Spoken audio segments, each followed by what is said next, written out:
So, the question we're going to resolve today is why do most Indian men have this protruding pot belly?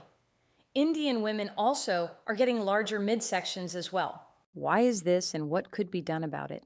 When I was in practice, a good portion of my patients were from India. And the reason they came in is to get rid of this belly fat. But it's not just belly fat. There is a huge component of digestive problems. Anytime someone has a belly, they're also going to have a fatty liver. And it's unknown. It's probably stress. It's a lack of exercise. But they're missing the obvious. What's the elephant in the room? Let's dive into that topic right now. If you understand the word omnivore, that's a specific diet that involves plant-based as well as animal products like meats. Then you have the word herbivore, who eats plants. And if we look at a gorilla, which is chimpanzees have flat stomachs. We have a goat named Billy. Karen was gone for a few days, so I was looking after the goats, and I noticed baby Billy had this huge protruded stomach, and I was concerned. And so I drove Billy in my car over, and the vet took one look at Billy and said, "This is normal. Goats are supposed to have a belly." And I'm like, oh, okay. I had no idea. So what's going on there, and how is that similar to humans? Well, in an herbivore situation, they are fermenting fiber. But it's actually the microbes in the gut. And so the animal gets its protein from the bacteria that's eating the fiber, okay? Because bacteria is like 60% protein, which can, out of all the countries in the world, India consumes the least amount of animal meat. They're getting way too much fermentation in the small intestine. And there's a condition called SIBO, small intestinal bacterial overgrowth. And that's a situation where you're getting fermentation in the wrong place because you have the stomach, then you have this long small intestine, and then you have the large intestine. The way it should work is that you should digest the fiber in the large intestine. If you look at the history of what an Indian ate 5,000 years ago, 100 years ago, they were not big meat eaters. However, they did eat meat here and there. And occasionally they had goat and sheep, but not beef. In the current diet, the three primary ingredients that are in pretty much all ultra-processed foods are the sugar. This is glucose syrup, okay? So it's not even like real sugar cane. It's synthetic sugar. And then, of course, we have the starches in the form of maltodextrin food starch. We're not talking about potatoes. We're not even talking about like unrefined rice. We're talking about refined starches. So we have all of that in their diet, especially when someone doesn't have the money and can't afford higher quality foods. And so if we add that into the mix, now we start to really break down the stomach lining.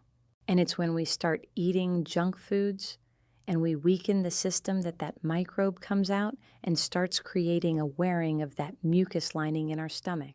Suspect that's H. pylori. And H. pylori has a very interesting strategy to help it survive decreasing your stomach acid.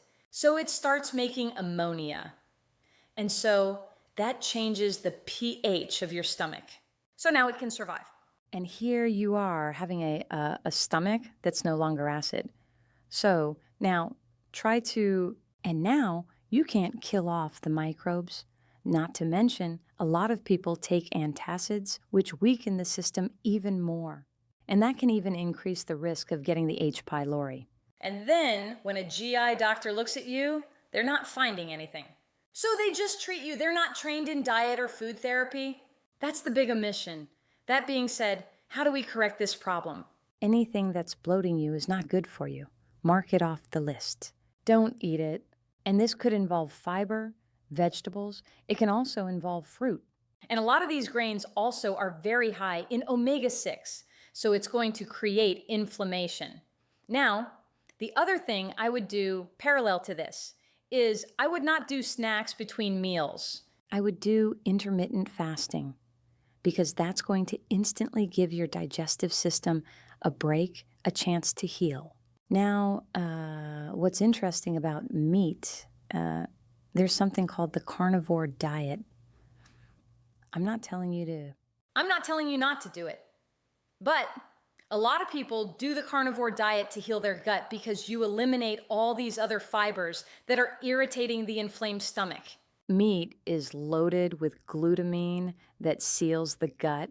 I tried to be a vegetarian and I got too much bloating because in my mind I thought that, oh, well, you need fiber to eliminate. And that is absolutely positively not true. Now, whether you're going to do a carnivore or not, based on religious reasons and typically, animal protein is much easier to digest. So, what I'm telling you to do is clean up the refined carbs, okay? See how that goes.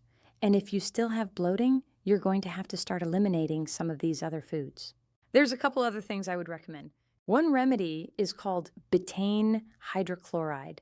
The only time I wouldn't take it is if you have an ulcer or gastritis. So when you eat food, if there's pathogens in there, they'll be killed. And then they won't end up in your small intestine and start to ferment and all these other issues. So I think this is a really good start too. But for a more detailed understanding of the digestive system and what to do for various situations, I put that up right here. Check it out.